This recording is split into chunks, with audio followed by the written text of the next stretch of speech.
எங்க ஊரு பள்ளி கூடம் கண்கள் ரெண்டும் தினம் தேடும். நட்பினாலே நாட்கள் ஓடும், நினைக்கும் போதே நெஞ்சம் ஆடும். எங்க ஊரு பள்ளி கூடம் கண்கள் ரெண்டும் தினம் தேடும். நட்பினாலே நாட்கள் ஓடும், நினைக்கும் போதே நெஞ்சம் ஆடும். சொல்லாம் பைய தோளுல போட்டு நாங்க ஜோராகத்தான் பள்ளிக்கூடம் போவோம். சொல்லாம் பைய தோளுல போட்டு நாங்க ஜோராகத்தான் பள்ளிக்கூடம் போவோம். எங்க ஊரு பள்ளி கூடம் கண்கள் ரெண்டும் தினம் தேடும். நட்பினாலே நாட்கள் ஓடும், நினைக்கும் போதே நெஞ்சம் ஆடும். எங்க ஊரு பள்ளி கூடம் கண்கள் ரெண்டும் தினம் தேடும். நட்பினாலே நாட்கள் ஓடும், நினைக்கும் போதே நெஞ்சம் ஆடும்.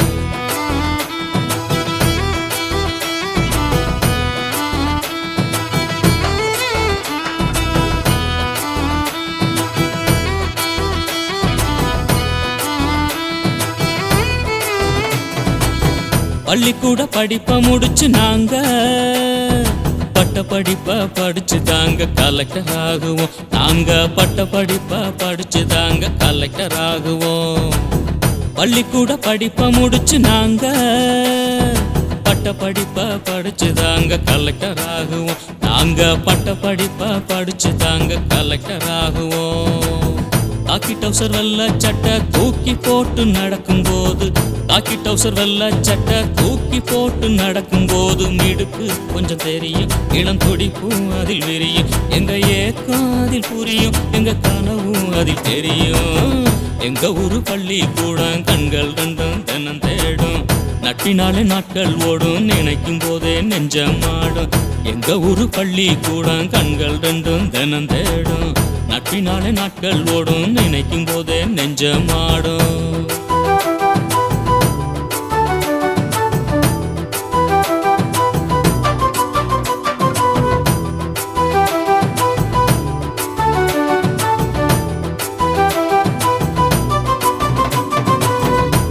மணி அடிச்சதுமே நாங்க மூச்சிறைக்க நடந்துக்கிட்டே பள்ளிக்கூடம் போவோம். நாங்க மூச்சிறைக்க நடந்துக்கிட்டே பள்ளிக்கூடம் போவோம்.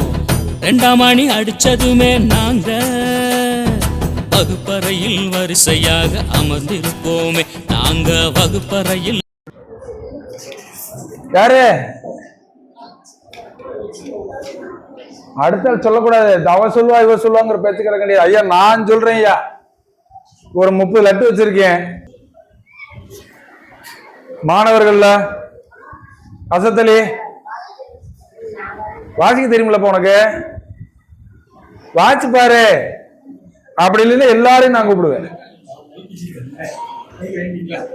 அவன் அது வாய்ஸ் எடுத்து விட்டுருங்க. என் பெயர் மு லட்சுமி. நான் 8ஆம் வகுப்பு படிக்கிறேன். நான் படித்த கதை எலிப்பொறி. இதை நான் உங்கள்கிட்ட சொல்ல போகிறேன். இதில் வந்து சக்தின்னு ஒருத்தர் இருக்காங்க, ஒரு பையன் இருக்கான். அவங்க வீட்டில் வந்து எலி நிறையா தொல்லை பண்ணுது. அவன் ஸ்கூல் பேக்லாம் கடிச்சு வைக்குது.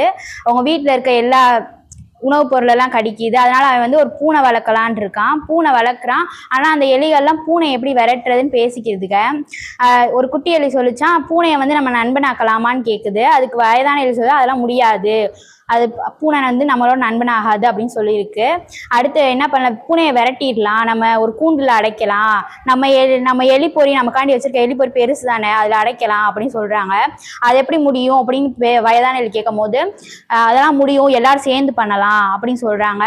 அப்போ வந்து எல்லா எலியும் பூனையை நோக்கி ஓடுது. பூனை வந்து எந்த எலியை பிடிக்கலான்னு இருக்கும் போது எல்லா எலியும் ஓடிடுச்சு. குட்டி எலி மட்டும் மாட்டிக்கிடுச்சு. அந்த பொறிக்கு பக்கத்தில் போயிட்டு சைடில் போகட்டியும் அந்த பூனை வந்து எலிப்பொறியில் மாட்டிக்கிடுச்சு. அவ்வளோதான். என் பெயர் மா மௌனித். நான் 8ஆம் வகுப்பு படித்து வருகிறேன். நான் வந்து இருவாட்சி திருவிழான்னு ஒரு கதை படித்தேன். அந்த கதை இப்போ உங்களுக்கு சொல்ல போகிறேன். இருவாட்சி திருவிழாங்கிறது சுமதி ஒரு பெண் இருந்தால், அந்த பெண் கட்டுரை போட்டியில் வென்றாள். அந்த வென்றதால் அவங்க தலைமை ஆசிரியர் அவளை பாராட்டி, உன்னை நாங்கள் டூர் கூட்டு போகிறோம் அப்படின்னு சொன்னாங்க. அது வந்து நாகாலாந்து அப்படின்னு ஒரு டூர், அந்த ஊருக்கு கூட்டு போகிறாங்க. அங்கே வந்து யாசி அக்கான்னு ஒருத்தவங்க அவங்களுக்கு தெரிஞ்சவங்க இருக்காங்க. அதனால் அவள் வந்து ஃப்ரெண்டு வந்து நீ இந்த நாகாலாந்து டூருக்கு போக போகிற அப்படின்னு சொல்லி வாழ்த்துனா. அடுத்தவங்க அவள் வந்து நைட்டு தூங்கவே இல்லை, நாளைக்கு எப்படி போக போகிறோம் அப்படின்னு சொல்லிகிட்டே இருந்தா. அடுத்த காலையில் அவங்க அம்மா கூட்டு போனாங்க மதுரைக்கு. மதுரை ட்ரெயினில் யாசி அக்கா வந்தாங்க கூட்டு போய். அதோட அந்த பெண் கூட வென்ற 10 பேர் வந்தாங்க. அப்படியே அவங்களோட ட்ரெயினுக்கு போயிட்டா. அவள் ரொம்ப சோகமாகவே இருந்தா, அம்மா நினச்சி அழுதுகிட்டே இருந்தா.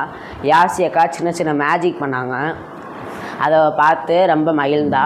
அடுத்து அந்த நிறையா மக்களை பார்த்தா அந்த மாநிலங்களின் மக்களை பார்த்தா. அடுத்து அந்த ஊருக்கு போனோடனே அந்த மனிதர்கள் ரொம்ப வித்தியாசமாக இருந்தாங்க அப்படின்னு சொல்லி பார்த்தா. அடுத்து அந்த மனிதர்கிட்ட போய் பேசினா. ஆனால் அவங்க மொழி புரியலை, யாசியக்கா தான் பேசினாங்க.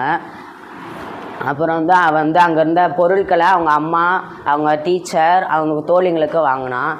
அங்கே இருவாட்சி திருவிழா ரொம்ப அற்புதமாக இருந்துச்சு அப்படின்னு சொன்னான்.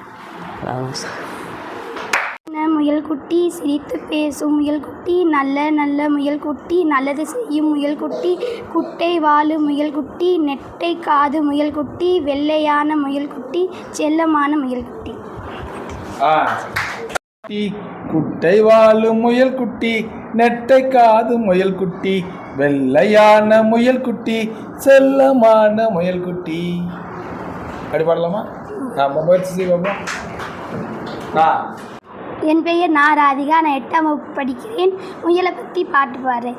சின்ன சின்ன முயல் குட்டி, சிரித்து பேசும் முயல் குட்டி, நல்ல நல்ல முயல் குட்டி, நல்லது செய்யும் முயல் குட்டி, குட்டை வாழு முயல் குட்டி, நெட்டை காது முயல் குட்டி, வெள்ளையான முயல் குட்டி, செல்லமான முயல் குட்டி.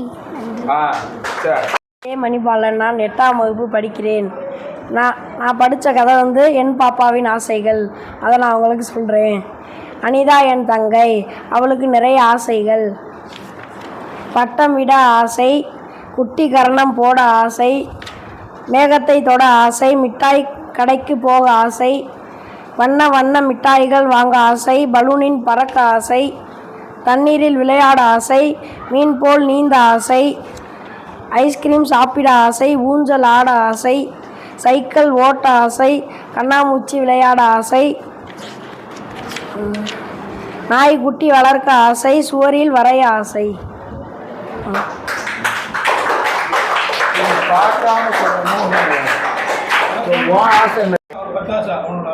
உனக்கு என்னெல்லாம் தோணுது? என்ன தோணுது?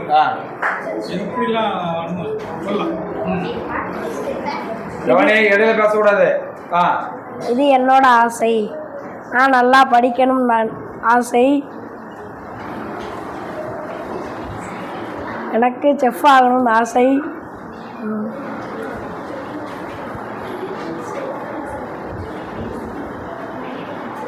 வெளிநாடு போகணும்னு ஆசை.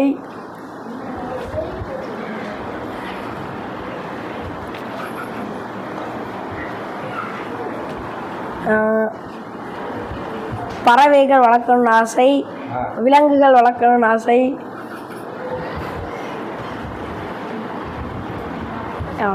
சரி லட்சுமி.